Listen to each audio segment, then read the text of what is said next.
The cabin wasn't a house. It was a repository of memories, built of fieldstone and cedar, and smelling perpetually of wood smoke and damp earth. My grandfather had built it with his own hands on the quietest shore of Willow Lake, long before any developer had dreamed of carving the surrounding woods into a subdivision. It was where my father taught me to fish, where my mother taught me the names of the constellations, and where, after a long and chaotic career mapping the world's forgotten corners, I had come to find my own quiet center. My name is Tom Reynolds, and after a lifetime of defining boundaries for others, I had come home to live peacefully within my own. My family's 5 acres and the rustic cabin were an island of old-world calm, but a rising tide of New World suburbia was lapping at its edges. A massive development called the Shores at Willow Lake had sprung up, a sprawling collection of identical, vinyl-sided houses with manicured lawns that looked like they were terrified of the surrounding wilderness. To coexist, and to get access to the new paved road, I had reluctantly agreed to join their homeowners association, after my lawyer confirmed that the agreement explicitly excluded my pre-existing parcel from all but the most basic road maintenance covenants. My property was a grandfathered-in anomaly, a historical footnote in their master-planned community. The first sign that this footnote was going to be contested arrived on a golf cart, driven by a woman whose perfectly coiffed, platinum blonde hair seemed to defy the gentle lake breeze. She wore a crisp, white tennis skirt and a polo shirt with an embroidered willow tree logo. Her smile was wide, bright, and completely devoid of warmth. "You must be Mr. Reynolds," she chirped, her voice a little too loud for the tranquil setting. "I'm Patricia Dunn, the president of the HOA. I am so thrilled to finally meet the caretaker of our lovely community clubhouse." I was standing on my porch, a mug of coffee in my hand, and I nearly dropped it. "I'm sorry," I said, baffled. "The what?" "The clubhouse," she said, gesturing grandly at my small, 70-year-old cabin, "and the boathouse." She pointed to the small shed where I kept my canoe. "It's the jewel of the Shores, our premier lakefront amenity. The sales team did a wonderful job talking it up. We have a wedding party's welcome reception scheduled here in a few weeks. In fact..." I stared at her, trying to process the sheer, breathtaking delusion of her statement. This wasn't a misunderstanding. It was a complete fabrication of reality. "Ma'am," I said, choosing my words carefully, "this isn't a clubhouse. This is my private home. It has been in my family since 1948. Patricia's smile faltered, replaced by a flicker of annoyance. "Oh, the deed is in your name, of course. A formality. But as part of the community, the property is subject to the association's covenants for communal use. It's all in the brochure. I'm just here to get a sense of the layout for the caterers and to discuss the schedule for resident access." I stepped back into the cabin and returned with a thick, leather-bound portfolio. I opened it to a large, beautifully rendered map. "Mrs. Dunn," I said, my voice losing its neighborly warmth. "I am a cartographer and a licensed land surveyor. This is a certified boundary survey of my property, parcel 75B4. My property line extends 50 feet past this porch. This cabin, that shed, and that dock are all well within my private property. They are not, and never have been, affiliated with the HOA." I then produced the HOA agreement I had signed, and, as you can see from your own covenants, which I have read thoroughly, my parcel is explicitly excluded from any and all amenity-sharing clauses. You have no more right to use this cabin than you do to use my living room. The friendly mask completely dissolved. Her face hardened, the skin around her eyes tightening. She looked at my detailed, professionally rendered maps as if they were a personal insult. That is an aggressive interpretation of the documents. Mr. Reynolds, she said, her voice turning cold, and a deeply unneighborly one. We are a community. We share. You seem to have a problem with that concept. I don't have a problem with community, I replied. I have a problem with you trying to claim my home as a party venue. This is not over, she hissed, the chipper facade now a distant memory. She spun the golf cart around, spraying gravel, and sped off toward the beige monoliths of her managed kingdom. I stood on my porch, the scent of pine and lake water mixing with the faint, acrid smell of her perfume. I had come here for solitude, for the simple peace of living within clearly defined lines. But it seemed my neighbor, the president of the shores at Willow Lake, didn't believe in lines. She believed the entire world was hers for the taking, and she had just decided that my home was next on her list. My first response to Patricia's delusional claim was to reinforce my boundaries, both literally and legally. As a surveyor, I have an almost religious reverence for the sanctity of a property line. It's an invisible wall, a legal construct that separates your world from everyone else's. Patricia had made it clear she intended to breach that wall. My job was to make it as solid and undeniable as possible. I spent the next morning walking the perimeter of my 5 acres with my equipment, a high-precision GPS rover, and a bag of survey markers. I re-established the exact corners my grandfather had first staked out decades ago, driving new iron rods into the ground and marking them with bright orange flagging tape. I then posted new, professionally printed private property, no trespassing signs at 50-foot intervals along the entire boundary I shared with the HOA common area. It was a clear, physical statement, this far, and no further.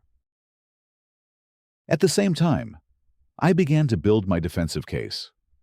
I created a new file on my laptop, titling it Done. Into it went a scanned copy of my deed, the title report, and the original 1948 plat map I had retrieved from the county archives.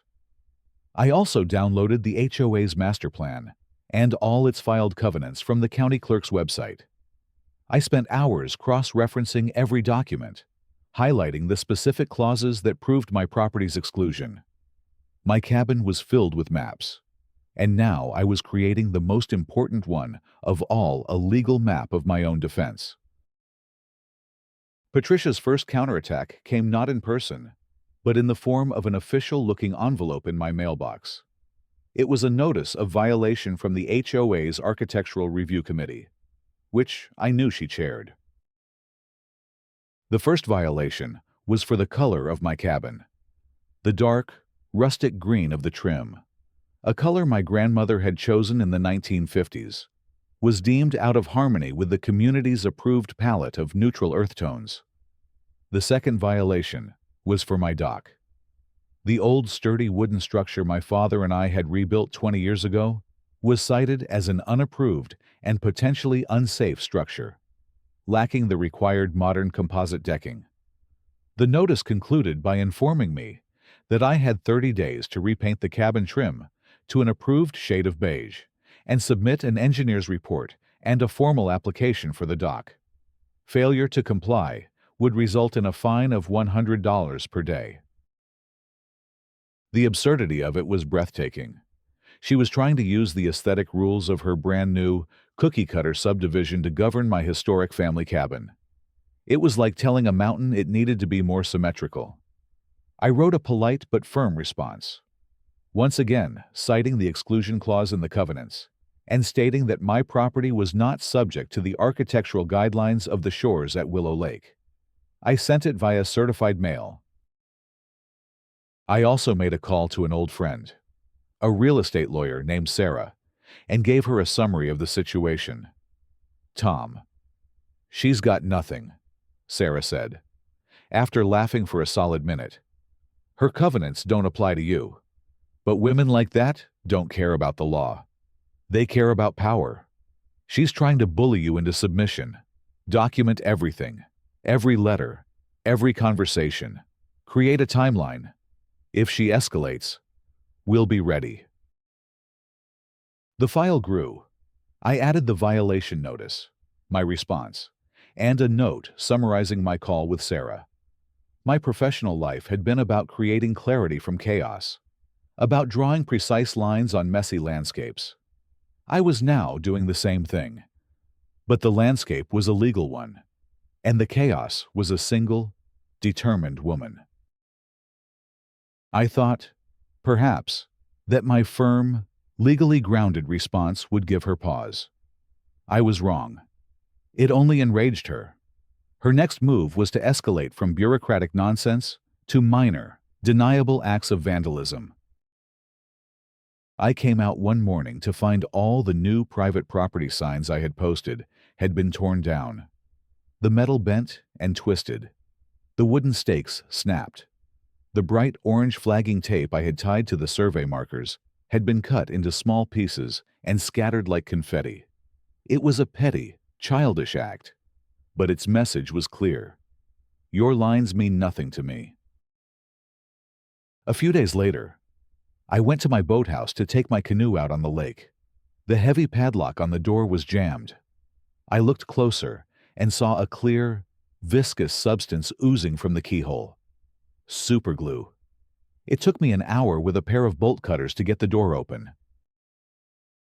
Each act was impossible to prove. It could have been local teenagers. It could have been random mischief. But I knew it wasn't. This was Patricia's hand at work, trying to frustrate me, to wear me down, to make my peaceful existence here so irritating that I would either give in or give up. My response was not to get angry, but to get better data. I ordered and installed a series of motion-activated, solar-powered trail cameras. I placed them high in the trees along my property line, their camouflage casings making them nearly invisible. They would give me a 24/7 time-stamped visual record of my boundary. Any further incursion would be documented. I also made another trip to the county courthouse. I spent the afternoon with the county surveyor, an old colleague of mine. We went over the original plat maps, the deed for my parcel, and the master plan for the shore's development. There's no ambiguity here. Tom, he said, tracing the lines with a practiced finger. Your parcel is its own entity. It's like a little donut hole of history, right in the middle of their new map. Their covenants have no more legal standing on your land than they would in another state. He gave me a certified copy of the master plat, with my parcel clearly outlined and marked as excluded. This was my trump card, an official government document that unequivocally proved my case. I placed it carefully in the front of my dun binder. The file was no longer just a defense. It was becoming an arsenal. I felt the slow, satisfying click of a complex puzzle falling into place. Patricia thought this was a battle of wills. She had no idea it was a battle of evidence, and I was the only one who was bringing any to the fight. Having failed to intimidate me with bylaws and petty vandalism, Patricia escalated to a war of public opinion. She knew she couldn't win on legal grounds, so she pivoted to a smear campaign, determined to isolate me and turn the entire community against the selfish recluse who was hoarding the lakefront. I discovered her new line of attack by chance. One of the few friendly neighbors I had, a retired teacher named George who lived a few houses down from me, stopped by while I was working on my dock. Tom, there's something you should probably see, he said, a worried look on his face. He showed me his phone. It was open to the private online forum for the shores at Willow Lake. Patricia had made a post that was pinned to the top of the page. It was titled, "An Important Update Regarding Our Lakefront Amenities." Dear residents, it began. The tone a perfect blend of concerned leader and aggrieved victim. I am writing to you today with a heavy heart. As you know, one of the most cherished features of our community is the promised access to the beautiful shores of Willow Lake, including the charming, rustic clubhouse and boathouse that were to be the centerpiece of our summer activities. Many of you, I know, bought your homes here based on that promise. She continued, "Unfortunately, we have encountered an obstacle. The individual currently occupying the clubhouse property has taken a hostile and uncooperative stance, despite our best efforts to integrate him into the community and establish a fair use schedule for the amenities. He has claimed the property as his own, citing confusing, archaic documents. He has refused to adhere to our community's aesthetic standards and has posted aggressive and unwelcoming signage. This selfish behavior deprives all of us, and our children, of the beautiful lakefront that we all pay for through our HOA dues. The board is currently exploring all legal options to resolve this unfortunate situation. But I wanted to make you all aware of why access has been delayed. We will not rest until the full amenities promised to you are made available." The post was a masterpiece of disinformation. She had painted herself as the champion of the people, fighting against a hostile squatter who was stealing from the community.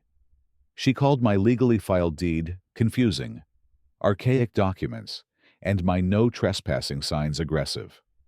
The lie was so audacious, so complete, that I almost had to admire its gall.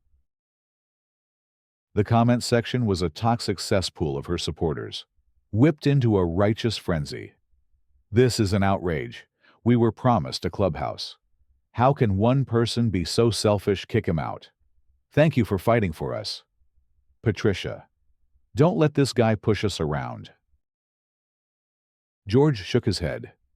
"She's good at this," he said grimly. "She sold every one of these people on the idea that your cabin was part of the deal. Now, instead of admitting she lied or made a mistake, she's making you the villain. It's easier than telling them all they were victims of fraud." The social climate grew frigid. My already quiet existence became one of total isolation. When I drove through the neighborhood, I was met with glares. People who saw me at the local grocery store would turn and walk the other way. I was no longer a neighbor. I was the enemy, the man who was single-handedly ruining their summer. The slander was not just an attack on my character. It was a strategic move. By turning me into a pariah, she was ensuring that no one would question her actions. Any move she made against me would be seen by the community as a justified defense of their collective rights. I took screenshots of everything the post, every single comment. I saved them in a new subfolder in my dossier, labeled defamation. My binder of evidence was becoming thick, a heavy testament to her escalating campaign. I could feel the pressure building, the narrative she was weaving tightening around me. I called my lawyer, Sarah, and sent her the screenshots. "This is good. Tom," she said, her voice sharp. "This is defamation and potentially fraudulent misrepresentation. She's admitting in writing that she used your property as a sales inducement. This is no longer just a property dispute. She's opening herself up to a class action lawsuit from the very residents she's trying to rally." I knew my legal case was getting stronger, but the daily reality was wearing. The peace I had come here to find had been replaced by a constant, low-grade siege. The quiet lapping of the lake water was now punctuated by the distant hum of my neighbor's resentment. Patricia had successfully poisoned the well, and I knew that with a poisoned population at her back, her next move would be to try and bring in a more powerful authority, to use the legitimacy of a government agency to sanction her personal war. I checked the batteries on my trail cameras and settled in to wait. Having successfully isolated me socially, Patricia moved to her next logical point of attack, weaponizing the authorities. She intended to use the impersonal and intimidating power of government bureaucracy to harass me, hoping to either find a legitimate violation she could exploit or simply wear me down with a series of official, time-consuming, and stressful investigations. The first salvo came from the Department of Environmental Quality. I was on my dock, enjoying a rare moment of peace, when a DEQ agent in a uniform and a small boat pulled up. He was a young man with a serious expression, and he looked deeply unhappy to be there. "Mr. Thomas Reynolds?" he asked, holding a clipboard. "That's me," I said. "Sir, we received an anonymous complaint regarding this property. The complaint alleges that you are operating with a faulty, pre-code septic system that is leaking raw effluent into Willow Lake." I felt a flash of hot anger, but I pushed it down. My risk assessment training had taught me that emotion is a liability in a conflict. "The complaint is false," I said calmly. "My septic system was completely replaced and upgraded in 2023. It's a modern, state-of-the-art system, fully permitted and approved by the county health department. I have the permits and the inspection report right here in the cabin." I retrieved the file and showed him the paperwork. He reviewed it, his expression softening with a weary resignation. "This is exactly what I figured." He sighed, tucking the clipboard under his arm. "Look, Mr. Reynolds, the complaint used specific keywords: effluent, fecal coliform, protected watershed, that trigger a mandatory in-person inspection within 48 hours. We have to come out. But this is the third anonymous complaint we've gotten about this lake in the last month, all targeting properties adjacent to the new HOA development." He gestured vaguely at the rows of beige houses. "There's a woman over there, the HOA President, who seems to have us on speed dial. She calls about unpermitted docks, illegal seawalls, and now your septic system. So far, every single complaint has been unfounded. She's wasting taxpayer money and our time to fight her little neighborhood battles. I'll file my report. Note that your system is fully compliant. And I'll also be adding a note to the file about a pattern of malicious, anonymous reporting originating from this area." He gave me a sympathetic nod and motored away, leaving me standing on the dock. Patricia's attempt had failed, but not entirely. She had succeeded in disrupting my day, in forcing me to defend myself against a baseless accusation. She had brought an agent of the state onto my property. It was a test, a probe of my defenses. The next attack came a week later, this time from the county's code enforcement office. A stern-faced inspector arrived, again in response to an anonymous complaint. This one alleged that my cabin was a dangerous, dilapidated structure, unfit for human habitation, and that my dock was structurally unsound and a hazard to navigation. Once again, I calmly produced my documentation. I had a recent structural engineering report on the cabin, which I'd commissioned before starting my renovations. It confirmed the cabin was sound, its old-growth timber construction still strong. I had the original permits for the dock, and I walked the inspector out onto it, showing him the thick, solid pilings and the heavy-duty construction. Like the DEQ agent, the code inspector was clearly annoyed. "Sir, your cabin is in better shape than most of the new builds in this subdivision," he said, stamping his report with a no violation found marker. "And this dock is built like a fortress. Someone is trying to cause you trouble." I added the 2 inspection reports to my dossier. The binder was now nearly 3 inches thick. Patricia's campaign was having the opposite of its intended effect. Instead of building a case against me, she was inadvertently helping me build an ironclad case against her. Each false report, each clean inspection, was another piece of evidence proving a pattern of malicious harassment. My lawyer, Sarah, was thrilled. "This is perfect. Tom," she said when I updated her, "she's creating a public record of her own bad faith. We can use these reports to demonstrate a pattern of harassment that will be very compelling to a judge and very, very expensive for the HOA's insurance company. I knew she was right, but the constant need to be on guard, to defend against the next phantom accusation, was draining. The peace I had come here to find was a distant memory. My life was now a series of defensive maneuvers, a constant state of alert. I could feel the timeline accelerating. I knew Patricia's desperation was growing. Her big Memorial Day weekend party, the one where she had promised the entire community the use of my cabin, was just a week away.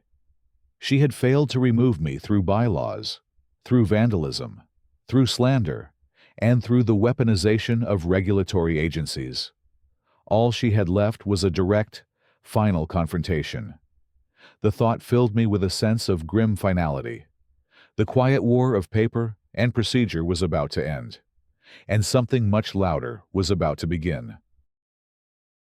The final confrontation before the storm came on the Thursday before Memorial Day weekend.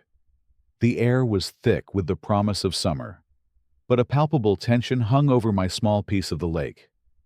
I was on a ladder, cleaning the pine needles out of the cabin's gutters, when Patricia's golf cart came zipping down my long driveway, a cloud of dust in its wake. She slammed on the brakes and dismounted, her face a mask of grim determination. She was not alone. Flanking her were two large, stern-looking men in polo shirts with the Shores at Willow Lake logo. They were members of her security committee, a pair of sycophants who clearly relished their roles as her personal enforcers.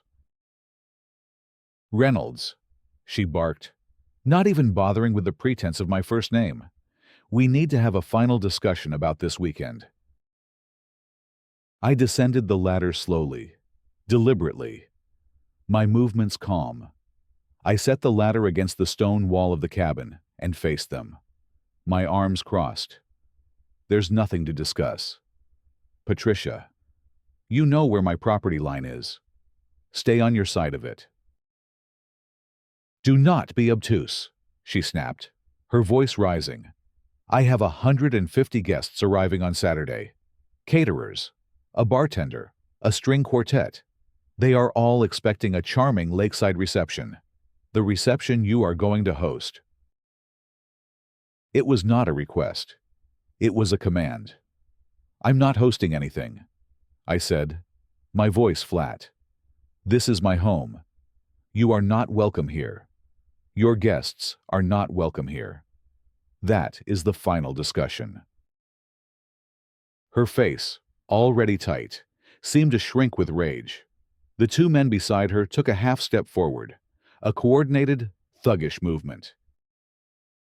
"You are making a grave mistake," she said, her voice dropping to a low, menacing hiss. "You think your little maps and your certified letters mean anything. I am the president of this community. The people here trust me. They believe what I tell them. And I have told them that this clubhouse belongs to them." She took a step onto my property, a deliberate trespass. Her eyes were blazing with a fanatical light. "This is your last chance. Give me the keys to the cabin and the boathouse. Give my security team access to the grounds so they can prepare for the event. If you refuse, I promise you, you will regret it. I will not have my reputation, my event, ruined by one selfish, stubborn old man. I will make a call. I will tell the authorities that there is a hostile squatter on HOA property, that you are a threat to our safety. They will remove you. And when this is all over, I will personally see to it that the board uses its full power to bury you in fines and legal fees until you are forced to sell this pathetic little shack." The threat was explicit, the culmination of her entire campaign. It was a promise to use her power, her influence, and her willingness to lie to the authorities to strip me of my home, my legacy. I looked past her, at the two men who were now both fully on my property, their expressions a mixture of smugness and aggression. I didn't raise my voice. I didn't gesture. I simply looked Patricia in the eye. That was a very clear and direct threat. "Patricia," I said, my voice eerily calm, "and I'd like to thank you for making it in front of my cameras." I pointed up to the small, discreet camera lens I had installed in the eaves of the cabin, its small red indicator light glowing softly. Then, I gestured to another one, disguised as a birdhouse, in the oak tree. The color drained from her face. She and her two goons glanced around, their eyes wide with sudden panic, as if just now realizing the entire forest was watching them. Her attempt at a show of force had just become evidence for the prosecution. "Every word you just said has been recorded," I continued, my voice as cold and clear as the lake in winter. "Your threat, your trespass, it has all been added to the file. The file I have already shared with my attorney and with the county sheriff's department. So I will say this one last time. Get off my property. Now." For a moment, she was speechless, her mouth opening and closing silently. The rage was still there, but it was now mixed with a healthy dose of fear. She had overplayed her hand, and she knew it. She spun around, herding her two flustered enforcers back toward the golf cart. "This isn't over!" she shrieked over her shoulder, a desperate, impotent threat. "You will not ruin my party." As she sped away, I knew she was right. It wasn't over. I had backed her into a corner. I had exposed her threats and stripped her of her ability to intimidate me covertly. A person like Patricia, when cornered, doesn't retreat. They launch an all-out, kamikaze attack. She would ruin her party. But she was going to take one last desperate shot at ruining me first. Saturday arrived, a perfect postcard of a Memorial Day weekend. The sun was brilliant, the lake was a sheet of deep blue glass, and the air was filled with the scent of pine and barbecue smoke from the distant houses of the shores. But there was no peace. It was the beautiful, unnerving calm before a battle. I spent the morning on my porch, a fresh pot of coffee and my thick dun binder on the table beside me. I was waiting. Around 11:30 a.m., they began to arrive, not at my cabin, but at the edge of my property, where the manicured HOA common area met the wilder woods of my land. A large catering truck pulled up, followed by a procession of cars. A crowd began to gather, residents of the shores dressed in their summer finery, clutching bottles of wine and looking expectantly toward my cabin. Then, Patricia's golf cart appeared. She was dressed in a flowing white dress, a queen arriving at her coronation. She dismounted and, with a grand, theatrical gesture, led the crowd forward, onto my property. They streamed past my no trespassing signs without a second glance, a chattering, entitled army marching on my solitude. They stopped at the edge of my lawn, a semicircle of pastel-clad invaders. Patricia, flanked by her two security goons, strode forward until she was standing at the foot of my porch steps. "Reynolds," she announced, her voice loud enough for her entire audience to hear. "The community is here. We are waiting for you to unlock the clubhouse. You have made your little point. Now, the time for games is over." I stood up slowly, my coffee mug in my hand. "Patricia," I said, my voice calm, but carrying in the quiet air. "You and everyone with you are trespassing on my private property. I have asked you to leave. I am now telling you to leave. If you do not vacate my property immediately, I will be forced to call the sheriff." A wave of murmurs went through the crowd. They were confused. This wasn't the festive welcome they had been promised. Patricia's face contorted into a mask of pure rage. Her meticulously planned party, the centerpiece of her social reign, was being defied in front of all her subjects. She was being humiliated. "You have no right!" she shrieked, her voice cracking. "This is our amenity. You are a squatter. A thief." She pulled out her phone, her movements jerky and furious. "You won't call the sheriff, fine, I will." She stabbed at the screen and put the phone to her ear, turning up the speaker so everyone could hear her performance. "Yes. 911. I need officers at 122. Willow Lake Road, immediately. I am the president of the Homeowners Association, and there is a hostile individual who has illegally occupied our community clubhouse. He is threatening me and over 100 residents. He is unstable and aggressive. Please, you need to send someone right away before someone gets hurt." She hung up, a triumphant, manic glint in her eyes. "There," she said, her chest heaving. "The authorities are on their way. They will remove you, and this party will proceed as planned." I didn't move. I didn't speak. I simply took a sip of my coffee and waited. The crowd was silent now, the festive atmosphere replaced by a thick, uncomfortable tension. Less than 10 minutes later, 2 sheriff's department SUVs came down the long driveway, their lights flashing. 2 deputies emerged, a senior, weathered-looking officer and a younger deputy. They surveyed the bizarre scene, the crowd of partygoers, the catering truck, and me, standing alone on my porch. Patricia rushed toward them, a torrent of accusations pouring from her lips. "Officers, thank God you're here. This man, Tom Reynolds, has illegally barricaded himself inside our community clubhouse. He is a trespasser. We want him removed immediately." The senior deputy, whose name tag read Sergeant Miller, held up a hand, silencing her. He then turned his calm, assessing gaze on me. "Sir," he said, his voice a low, gravelly baritone. "What is your side of this?"